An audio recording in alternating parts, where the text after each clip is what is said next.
Hi everyone, once again welcome back to Excellence Acom with a new video. In this video we'll start the new chapter of your A-level biology. AS level biology का chapter है transport in mammal and the circulatory system and that's very important. तो मैं सोचा कि मैं इसको भी start कर दूं ताकि जितने भी बच्चे हैं वो अपनी अच्छी preparations रखें. इस chapter में जो चीज़ आपको समझनी है, सबसे पहले तो आपको ये समझना है बच्चों कि हमारे पास जो transport system है वो किस तरह का बना हुआ है, यानी कि इसमें कौन कौन से हमारे पास organ तो obviously हमारे पास heart है, ठीक है. आपको हार्ट का स्ट्रक्चर पता होना चाहिए, आपको ब्लड वेसल्स के बारे में पता होना चाहिए. यहाँ पर आप क्योंकि इट्स नॉट ओ लेवल्स तो आपको यहाँ पर डिटेल स्ट्रक्चर पता होना चाहिए, वेन्स का, आर्टरीज का, बाकी सारी ब्लड वेसल्स का इंक्लूडिंग द कैपिलरी. इसके अलावा आपको जो चीज़ पता होनी चाहिए वो आपको पल्मोनरी सर्कुलेशन और सिस्टमेटिक सर्कुलेशन के बीच डिफरेंस पता होना चाहिए. आपको पता होना चाहिए ये चीज़ें क्या होती हैं, ठीक है. स्ट्रक्चर ऑफ हार्ट को आपको डेप्थ से डिस्कस करना है और लिम्फेटिक सिस्टम का भी आपको पता होना चाहिए क्योंकि इसके क्वेश्चंस पास पेपर्स में आए हैं. अब इतनी डेप्थ से पता नहीं होना चाहिए लेकिन टू सम एक्सटेंट आपको पता होना चाहिए, ठीक है. So in this video will try best to cover क्योंकि ये चैप्टर इंटरेस्टिंग है मेरे लिहाज से और बच्चे काफ़ी ज़्यादा इस चैप्टर को पसंद करते हैं. So this gonna be very easy. और पेपर 2 में अगर आ गया तो मार्क्स गिनेंगे, पेपर 1 में आ गया तो भी मार्क्स गिनेंगे because this is the basically easiest chapter that I consider क्योंकि इसमें कुछ मुश्किल नहीं है. कॉन्सेप्ट से थोड़े से उसको समझो लेकिन ऑक्सीजनेटेड और डीऑक्सीजनेटेड ब्लड इसके बीच बच्चा बहुत कंफ्यूज होता है. बस मुझे नहीं लगता कि कोई और ऐसी चीज़ है जो कि इस चैप्टर में कंफ्यूजिंग हो. So let's start. सबसे पहले हमें ये समझना ज़रूरी है कि हमें मैमेलियन ट्रांसपोर्ट सिस्टम की क्यों रिक्वायरमेंट है, क्यों ज़रूरत है, हम क्यों अपनी बॉडी में ट्रांसपोर्ट सिस्टम होना चाहिए, क्यों हमें ब्लड चाहिए, क्यों हमें ब्लड सर्कुलेशन चाहिए और क्यों हमें हार्ट की रिक्वायरमेंट है, क्या ब्लड के बगैर हम जिंदा नहीं रह सकते और what are the basic significance, what are the basic importance of this, ठीक है. तो ये सारी चीज़ें हम डिस्कस करने वाले हैं. देखो, animals far more active than plants. What does it mean? देखो, हमारे पास जो पौधे होते हैं ना, लाइक प्लांट्स, दरख्त वगैरह हो गए, ठीक, ये हमारे पास एक जगह पे स्टक होता है. यू कैन से कि बिकॉज कुछ लोग कहते हैं कि ये मूव कर सकते हैं. मूव इन अ सेंस कि जब विंड आती है, ठीक है, विंडी वेदर होता है और विंड होती है तो उसकी वजह से ये थोड़ा सा मूव करते हैं लेकिन ये खुद से चल नहीं सकते. They don't have legs to walk, ठीक है. तो ये भी है, उस ऊपर से ये खाना नहीं खाते, इनका कोई ऐसा स्ट्रक्चर नहीं है कि ये खाना इंजेस्ट कर सके, ठीक है. और इसके अलावा ये कुछ एक्सक्रीट नहीं करते. एक्सक्रीट इन द सेंस कि ना ये लिक्विड एक्सक्रीट करते हैं लाइक यूरिया हो गया या यूरिन हो गया, ठीक है, ना ये फीसिस को एक्सक्रीट करते हैं. प्लस हमारे पास, हाँ, you can say that the waste material is oxygen. Oxygen की वेस्ट मटेरियल होता है, वेस्ट प्रोडक्ट, ठीक है. लेकिन वो भी ये किस तरह से करते हैं? Bye simple diffusion. उसमें कोई मतलब उनको इधर से उधर चलना नहीं पड़ता, कोई काम नहीं करना पड़ता, कोई इनको प्रोसेस जो है वो बिल्कुल नॉर्मल होता है, उसको एनर्जी की इतनी रिक्वायरमेंट नहीं होती है. तो प्लांट्स बेसिकली एक्टिव नहीं होते, वो इन अ सेंस एक्टिव कि एक इंसान जितना एक्टिव होता है ना उतने एक्टिव प्लांट नहीं होते. वो एक ही जगह पर स्टक रहते हैं, उन्हें पानी देते रहो, बस दो चीज़ें चाहिए, एक पानी देते रहो और एक जो है वो उन्हें सनलाइट देते रहो. अगर इंसानों की बात करेंगे तो animals are more far active, ठीक है, क्योंकि देखो ना कि हमारे पास जो एलिफेंट्स होते हैं, इस एग्जांपल में एलिफेंट्स दिए हैं, वो एक जगह से दूसरी जगह जाते हैं. हम इंसान भी इधर से उधर जाते हैं. अभी जिस तरीके से मैं बोल रहा हूँ तो एनर्जी वेस्ट हो रही है, ठीक है. बोलने में एनर्जी वेस्ट होती है, खाना खाते हुए एनर्जी वेस्ट होती है. बेसिकली आप जब खाना खा रहे हो तो आप अपनी जो है वो जॉस को, ठीक है, और इन लोगों में टीथ में बेसिकली मूवमेंट होती है, ठीक है. खाना खाने से बेसिकली आपको एनर्जी मिलती है. I know, I am not saying that basically कि आप जो है वो अपने माउथ की मूवमेंट तो कर रहे हो ना जॉस की, ठीक है, तो उसके लिए भी एनर्जी चाहिए होती है. आप जो हाथ पैर हिला रहे हो, मसल्स में वॉक कर रहे हो, भाग रहे हो, एक्सरसाइज कर रहे हो, ठीक है, और इस तरीके से आपको, और पढ़ रहे हो. बेसिकली पढ़ाई इज़ वेरी इंपॉर्टेंट. तो जो जिसे लोग इंसान पढ़ रहे होते हैं, ठीक है ना, उनको भी बहुत ज़्यादा एनर्जी की चाहिए रिक्वायरमेंट. और बेसिकली एनर्जी की रिक्वायरमेंट मसल कॉन्ट्रैक्शन के लिए होती है ताकि आप हाथ पैर हिला सको, आप उंगलियों को मूव कर सको, आपकी फिंगर मूवमेंट होती है, ठीक है. तो इस तरीके से आप लेग्स को मूव कर सकते हो अपनी मर्जी से, चाहे आप हाथों को मूव कर लो, कंधों को मूव कर लो, गर्दन मूव कर लो. तो ये सारी मसल्स कॉन्ट्रैक्शन हो रही है ना. ब्रेन पावर ऑब्वियसली पढ़ाई के लिहाज से चाहिए आपको. जब जो लोग पढ़ रहे होते हैं उनको बहुत ज़्यादा एनर्जी चाहिए होती है, उनकी एनर्जी वेस्ट हो रही होती है पढ़ाई में, ठीक है. Mobility means that have to find their own food, ठीक है, यानी कि इन अ सेंस मोबिलिटी का कि हम इधर से उधर भी वॉक करते हैं और ऊपर से जैसे फॉर सपोज आप बाहर जा रहे हो तो आप खाना लेने बाहर जा रहे हो, ठीक है. अब वो आपको घर में खुद से तो नहीं मिल रहा ना. आप बाहर जा रहे हो, आप खाना लेने जा रहे हो, आप घर पर ला रहे हो, फिर मम्मा खाना पका रही हैं, ठीक है. तो मम्मा क्या कर रही हैं? मम्मा के हाथ पैर हिल रहे हैं, वो काम कर रही हैं, उनकी मसल कॉन्ट्रैक्शंस हो रही है, एनर्जी वेस्ट हो रही है, जब जाके वो खाना पक रहा है. और आप भी घर से बाहर गए हो, कार बाइक पे गए हो, लेकिन आपने चलाया है तो हाथ पैर की तो मूवमेंट कंटिन्यूस रहती है, तो उससे भी एनर्जी वेस्ट होती है। तो एक्टिव इन अ सेंस यही एक्टिव है कि प्लांट इतना एक्टिव नहीं होता जितना एक इंसान है, ह्यूमन एक्टिव होता है, एनिमल्स एक्टिव होते हैं, ठीक है। अब ये बात करते चलेंगे कि इनकी एनर्जी जो है, और नर्वस सिस्टम भी ऑब्वियसली आपको पता है कि जब लाइक अगर आपको कोई पिन चुभाए या कोई नुकीली चीज़ आपको चुभती है, गर्म चीज़ चुभती है, तो वो महसूस होती है, तो आप फ़ौरन से अपना हाथ पीछे कर लेते हो, या रिफ्लेक्शंस होती हैं सारी चीज़ें, ठीक है, रिफ्लेक्स आर्क, ये सारी चीज़ें क्यों होती हैं? क्योंकि आपको एनर्जी रिक्वायरमेंट होती है। ये अगर आपको एनर्जी बहुत लो होगी तो ये भी इस तरह से काम नहीं करेंगे जिस तरह से कर रहे होते हैं। पूरी बॉडी को एनर्जी चाहिए होती है। Evolve transport system, well we can say क्या है, इतना कोई इंपॉर्टेंट पॉइंट नहीं है, फिर भी बता देता हूँ। एवोल्यूशन बेसिकली आपका A2 में है, AS में नहीं है, so this is a useless point, पर स्टिल बता देता हूँ क्योंकि लिखा है तो बता देता हूँ कि evolve transport system, just for the general knowledge. Basically evolution का मतलब है कि जैसे बंदर से इंसान बनते हैं ना, मतलब कुछ लोगों के कॉन्सेप्ट हैं कि बंदर से इंसान बने, तो जिनके ये कॉन्सेप्ट है, एक डार्विन एक साइंटिस्ट था, लमार्क भी एक साइंटिस्ट थे, दोनों ने जो है वो ये एक थ्योरी दी थी बेसिकली कि एवोल्यूशन होती है यानी बंदर से इंसान बने। तो जो बंदर से इंसान बनना ये कैसे बन गया, ये कोई मैजिक हो गया? नहीं, टाइम टू टाइम लगा। इसमें हर चीज़ रिक्वायरमेंट होती है। आप इनहेरिटेंस में तो इसको डिटेल से पढ़ोगे, इनहेरिटेंस में पार्ट ऑफ सिलेबस है ये कि sorry not for ES, for A2 है, ठीक है, ये बेसिकली आप लाइन स्किप कर दो, ओके।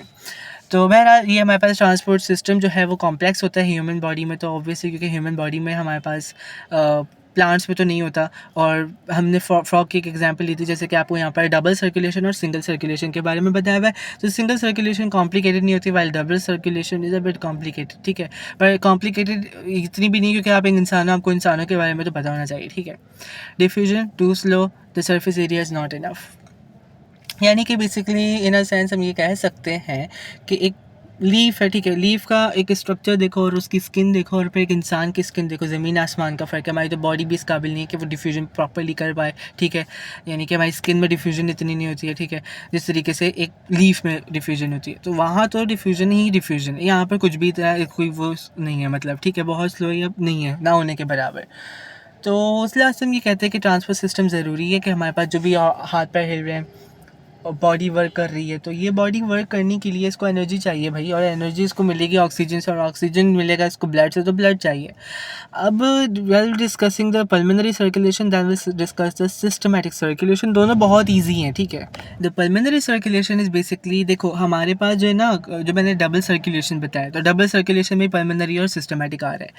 डबल सर्कुलेशन का मतलब है कि हमारे पास जो ब्लड है वो सबसे पहले हार्ट में जाएगा, फिर हार्ट से जाएगा लंग्स में, फिर लंग्स से जाएगा हार्ट में, फिर हार्ट से जाएगा बाकी ऑर्गन्स में, फिर बाकी ऑर्गन से जाएगा वापस हार्ट में, फिर हार्ट से जाएगा लंग्स में, फिर लंग्स से जाएगा हार्ट में, यानी कि लंग्स में जाने के बाद वापस से हार्ट में आ रहा है। अब पूरा कॉन्सेप्ट समझना।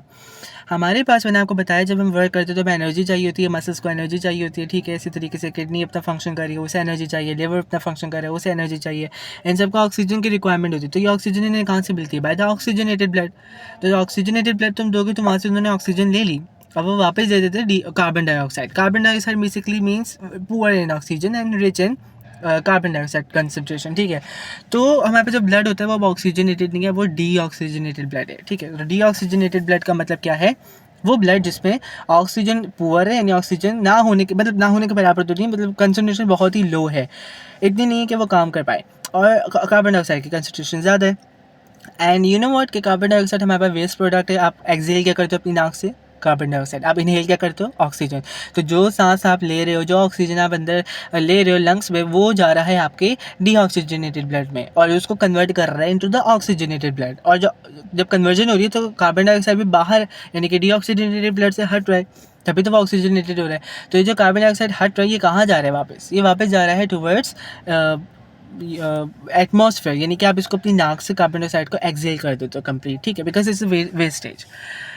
अब कॉन्सेप्ट समझो कि जो डीऑक्सीजनेटेड ब्लड है, it moves the blood, basically the deoxygenated blood moving out from the right ventricle through the pulmonary arteries to the lungs। देखो हार्ट हमारे पास जो दिल है, अभी हम उसका स्ट्रक्चर नहीं पढ़ेंगे, हम नेक्स्ट वीडियो में पढ़ेंगे, बिकॉज मैं कोशिश करूँगा कि इस चैप्टर को आराम से लेकर चलो।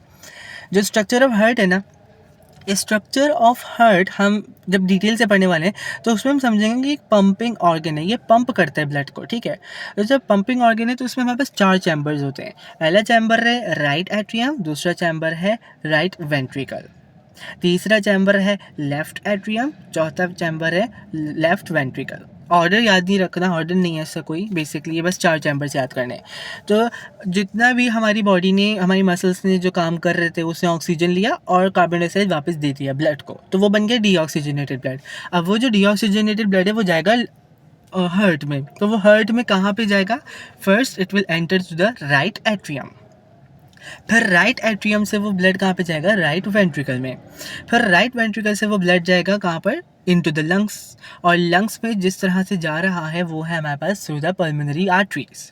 अब यहाँ एक कॉन्सेप्ट समझो, जब बचपन से तुम पढ़ते आए हैं वो लेवल्स में तुम्हें बताया गया था कि भाई आर्टरी जो है वो ऑक्सीजनेटेड ब्लड कैरी करती है while the veins carry the deoxygenated blood, लेकिन ऐसा नहीं है क्योंकि यहाँ पर पल्मोनरी आर्टरी डीऑक्सीजनेटेड ब्लड लेके जा रही है। तो अब क्या कॉन्सेप्ट समझ आया? अब हमें ये समझ आया कि यार आर्टरीज वो होती हैं जो कि ब्लड लेके जाती हैं अवे फ्रॉम द हार्ट, दिल से दूर लेकर जाती हैं ब्लड को, तो उसे हम आर्टरी कहते हैं। और वेन्स वो होती हैं जो ब्लड को टूवर्ड्स हार्ट लेकर जाती हैं, यानी हार्ट की तरफ लेकर जाती हैं। ठीक है, I hope you understand this concept. तो ये जा रहा है हमारे पास टुवर्ड्स लंग्स। अब लंग्स में जाने के बाद क्या होगा? ये डीऑक्सीजनेटेड ब्लड का और कार्बन डाइऑक्साइड निकला, आपने उसको एक्सहेल कर लिया और आप जो इनहेल करते जा रहे थे ऑक्सीजन को, वो ये अंदर आ गया ब्लड के और बन गया ऑक्सीजनेटेड ब्लड। अब बन गया oxygenated blood. Now oxygenated blood then travels back into the left atrium from the pulmonary vein. Vein का मतलब समझा दिया था कि वो ब्लड टूवर्ड्स हार्ट लेकर आती है। नाम पल्मोनरी याद रखना ज़रूरी है। पल्मोनरी आर्टरी, पल्मोनरी वेन आपसे एग्जाम में पूछ सकते हैं, एमसीक्यूज बनते हैं, थ्योरी बेस्ड क्वेश्चंस आते हैं इससे। ठीक है, और वापस कहाँ पर आएगा? अब ये हार्ट में लेफ्ट एट्रियम में, फिर लेफ्ट एट्रियम से कहाँ जाएगा? लेफ्ट वेंट्रिकल, यानी कि पहले एट्रियम में आता है उसके बाद वेंट्रिकल में जाता है, और वेंट्रिकल में जाने के बाद कहाँ जाएगा? आफ्टर द लेफ्ट वेंट्रिकल फिर वो कहाँ जाएगा? आउट ऑफ द, मतलब out of the heart in a sense कि बेसिकली बाकी ऑर्गन्स में जाएगा। तो बाकी ऑर्गन्स में किस तरह से जा रहा है? By the when that, by the artery that is called iota. Iota is the largest blood vessel in the body. ये पॉइंट याद रखना बहुत ज़रूरी है। ये एमसीक्यू भी बन सकता है कि which one is the largest blood vessel in the body? That's iota. Iota से ज़्यादा लार्जेस्ट कोई नहीं है। ठीक है, इन ऑक्सीजनेटेड डीऑक्सीजनेटेड दोनों को हटाकर अगर बोलो कि सिर्फ एक ब्लड वेसल बताएं जो सबसे लार्जेस्ट है in the human body, that's iota. ठीक है, अब ये जो ब्लड आया था जो कि तुम्हारे दिल के अंदर आया था आफ्टर ऑक्सीजनेशन, ठीक है, वो ऑक्सीजनेशन होने के बाद जो ब्लड आपका ब्लड हार्ट में आया है, अब वो हार्ट से जाएगा टूवर्ड्स बाकी ऑर्गन्स पर। ठीक है, यानी कि आपके किडनी को फंक्शन करना होता है, वो वाटर को प्योरीफाई कर रहा होता है, फिल्ट्रेट करता है, तो वो फंक्शन कैरी कर रहा है। अब ये जो ब्लड जाएगा लाइक इन द इंटेस्टाइन आ गया, ठीक है, लिवर आ गया, किडनी आ गया, और इसी तरीके से muscles is the best example. ठीक है, तो वो कैसे जा रहे हैं? मैंने अभी आपको बताया बाय द आयोटा। और कहाँ से जा रहे हैं? बाय द लेफ्ट वेंट्रिकल, यानी कि पहले ब्लड आया लेफ्ट एट्रियम में, फिर वहाँ से आया लेफ्ट वेंट्रिकल में, और लेफ्ट एट्रियम से आया कैसे? Through pulmonary vein from the lungs. ठीक है, ये कॉन्सेप्ट समझो। अब जब वो आयोटा में जाएगा, यानी कि जो है वो हार्ट से बाहर जा रहा है आयोटा। आयोटा क्या करता है? ये जो ऑक्सीजनेटेड ब्लड है ये बाकी बॉडी पार्ट्स को आपको देता है, लाइक लिवर को दे दिया ऑक्सीजनेटेड ब्लड, और इसी तरीके से किडनी को दे दिया, इसी तरीके से बाकी जो है वो हमारे पास जो ऑर्गन्स हैं जो कि फंक्शन कर रहे हैं, इंटेस्टाइन वगैरह, उन सबको दे दिया। ठीक है, और जिनको रिक्वायरमेंट है बेसिकली, तो उन सबको ब्लड दे दिया। ठीक, अब deoxygenated blood travelling back through the vena कावा इनटू द राइट एट्रियम, यानी कि उन्होंने अब जितनी भी जो ऑर्गन्स हैं उन सब ने यूज़ किया हमारे पास ऑक्सीजनेटेड ब्लड, डी नहीं ऑक्सीजनेटेड ब्लड यूज़ किया। अब जब वो ऑक्सीजनेटेड ब्लड यूज़ कर रही है मसल्स, ठीक है, तो वो मसल्स ऑक्सीजनेटेड ब्लड यूज़ करने के बाद डीऑक्सीजनेटेड ब्लड में कन्वर्ट कर रही है, क्योंकि वो ऑक्सीजन ले रही है, कार्बन डाइऑक्साइड वापस दे रही है, और उसके थ्रू जब डीऑक्सीजनेटेड ब्लड बन गया तो अब ये ब्लड कहाँ जाएगा? अब ये ब्लड जाएगा वापस back to the right atrium through the vena cava. ये जो वीना कावा है that is basically the blood vessel that carries the deoxygenated blood. दो किस्म की वीना कावा है, याद कर लो। अगर आप स्ट्रक्चर ऑफ हार्ट पढ़ो तो उसमें आपको ऑलरेडी डिटेल से बताया हुआ है, पर अभी भी आप याद कर लो। वीना कावा दो किस्म की है, एक होती है सुपीरियर वीना कावा, एक होती है इन्फीरियर वीना कावा।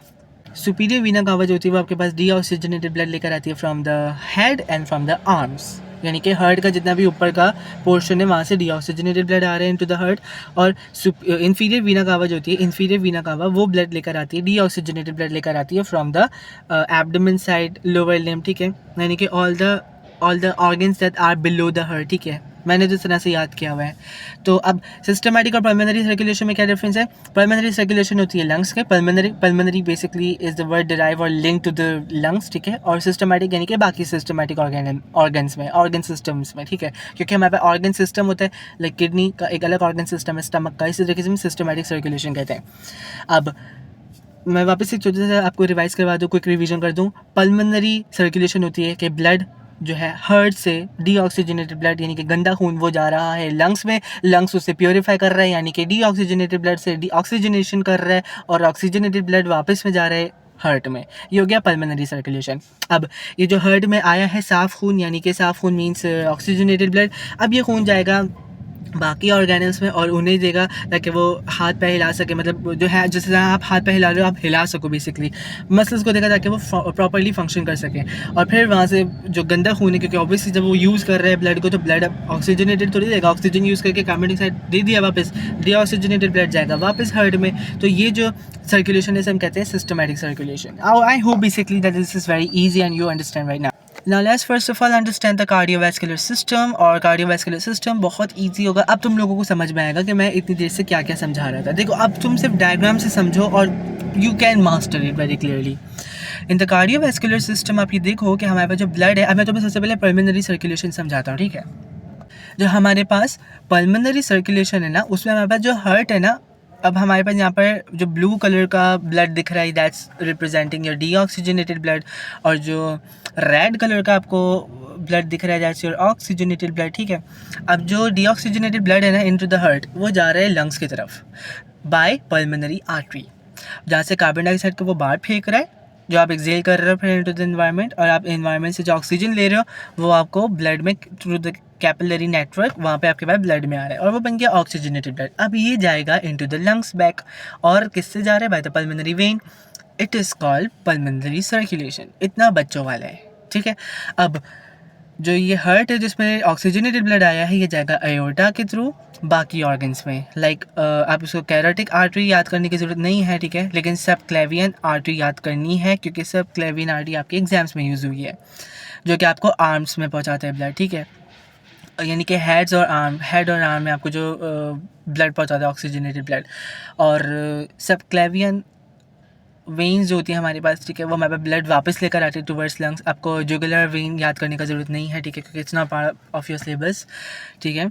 और ये वापस आपको हार्ट में लेकर आती है। दैट्स कॉल्ड योर ये वाली जो वेन है that's called your superior vena cava. क्यों? क्योंकि ये ब्लड ऊपर से लेकर आ रही है। मैंने भी कहा था ना, हेड से और आर्म से जो भी डीऑक्सीजनेटेड ब्लड आएगा वो आएगा थ्रू द सुपीरियर वीना कावा, और इंफीरियर वीना कावा कौन सी है वो आपको गिवन है, बल्कि दोनों मेंशन है यहाँ पर, ठीक है। हाँ, तो सब क्लेवियन वेन जो हमारे पास है, वहाँ से हमारे पास जो ब्लड आ रहा है from the head and arms deoxygenated blood, वो फिर आ रहा है आपके पास सुपीरियर वीना कावा में, वहाँ से आ रहा है आपको हार्ट में, ठीक है। इसी तरीके से इन्फीरियर वीना कावा नीचे वाले जितने भी ऑर्गन्स हैं वहाँ से आपको deoxygenated blood into the heart मिल रहा है। अब जो आयोटा, अब जो मैं आपको सिस्टमैटिक समझा रहा हूँ, पल्मोनरी तो समझ आ गई ना, अब सिस्टमैटिक समझो। सिस्टमैटिक आपको हार्ट से ऑर्गन्स, बाकी ऑर्गन्स और बाकी ऑर्गन से वापस हार्ट, बस ये सिस्टमैटिक है। यानी कि एओर्टा से जा रहा है। अब आपको मेसेंटेरिक आर्टरीज के बारे में पता नहीं होना चाहिए because it's not part of your syllabus. जो है वो मैं बताते जा रहा हूँ। डाइजेस्टिव ट्रैक में जा रहा है, यानी कि आपको ईसोफेगस में आती है, इसमें स्टमक भी आता है, इंटेस्टाइन भी आती है, ठीक है। इसमें हमारे पास गॉल ब्लैडर वगैरह सारा कुछ सब आता है, लिवर भी यहाँ पे मौजूद है, ठीक है, इंटेस्टाइन वगैरह भी आते हैं, स्मॉल एंड लार्ज, वो सारे चीज़ आपके डाइजेस्टिव ट्रैक में आती है, ठीक है। और इसकी आर्टरी का बेसिकली पूछा तो नहीं जाता एग्जाम में, बट इलियक याद करना है, इलियक नीचे भी गिवन है आपको, ठीक है, ऑलरेडी। यप, तो ये है।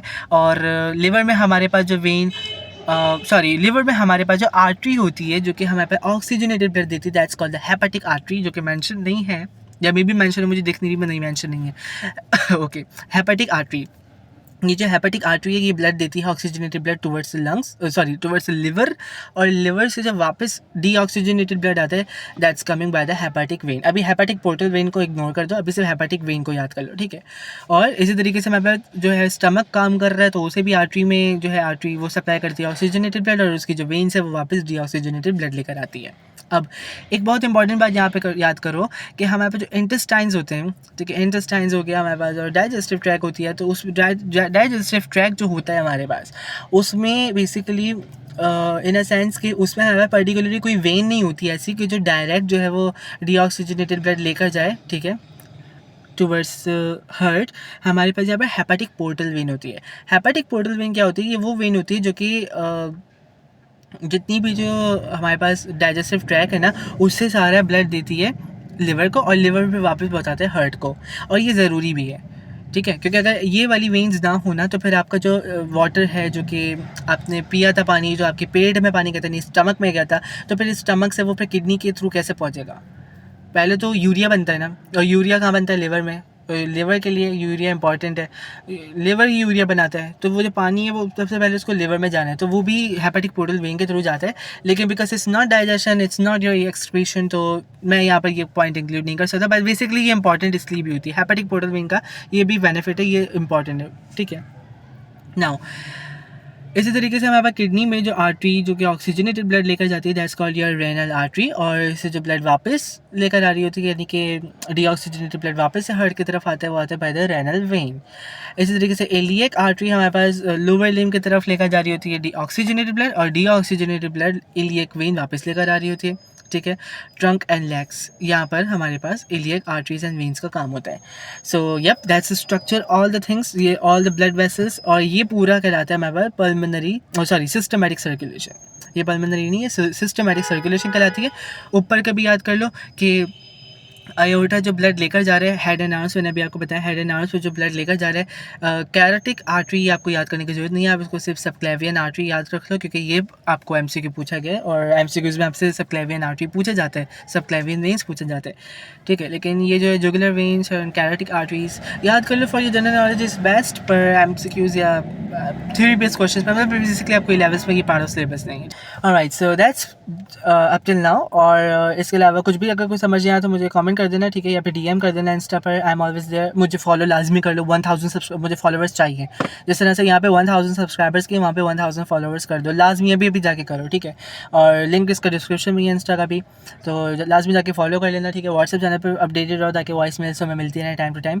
प्लस यहाँ पे कुछ भी समझ में नहीं आया, this video will describe the pulmonary circulation, we described systematic circulation, और कार्डियोवैस्कुलर सिस्टम को भी थोड़ा सा डिटेल से समझ लिया है। अगर फिर भी कोई पॉइंट समझ आया, कहीं कंफ्यूज हो, या कोई कन्फ्यूजन रह गई अभी भी, या कोई पॉइंट है जो कि क्लियर नहीं हुआ तुम्हारा, तो मुझे लाजमी मैं कमेंट करो, I will reply you, and do subscribe the channel. Till that, take care.